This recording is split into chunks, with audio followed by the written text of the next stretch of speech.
Welkom by Agra Draadloos Direk. Alles wat saak maak in die landboubedryf, met trots aangebied deur Agra.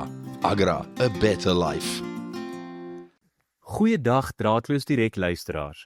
Vandag gryp ek die geleentheid aan in samewerking met Agra om die gesprekke in ons land te begin oor back and claw seer. Julle gaan nog baie van hierdie siekte hoor en daar is twee maniere hoe jy kan reageer.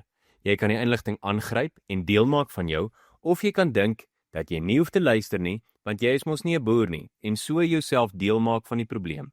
As ek so na Suid-Afrika kyk en hoe hulle boerderysektor besig is om in duie te stort met selfs selfmoordhulp telefoonlyne wat opgestel word om boere by te staan, wonder ek of dit nie juis vrees gaan wees wat in elke Namibier moet vasvat om te help om te keer om hierdie siekte in ons land te kry nie. Want as dit hier inkom, is dit nie net die boere wat gaan swaar kry nie, maar so ook elke ander een in die land, met vleistekorte en ekonomiese ineenstorting wat tot gevolg kan wees. Die vleisbedryf is 'n wesenlike deel van ons ekonomie en sonder dit gaan ons swaar kry in hierdie land.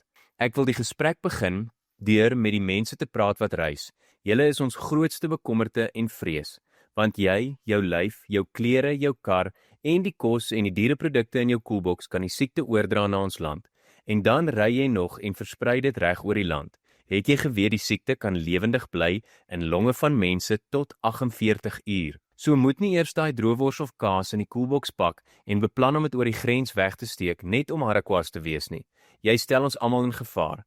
Hê respek vir die staatsveearts en die staatsbeamptes op die grens. Hulle doen net hulle werk wat aan hulle uitgelê is om ons almal te beskerm. Al dink jy net aan jouself, dink aan hoe die waarde van jou Namibiese dollar gaan val net omdat jy nie wil luister nie.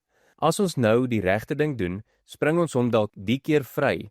Volgende week gesels ons verder oor hoe om hom te beheer wanneer hy hier uitgebreek het.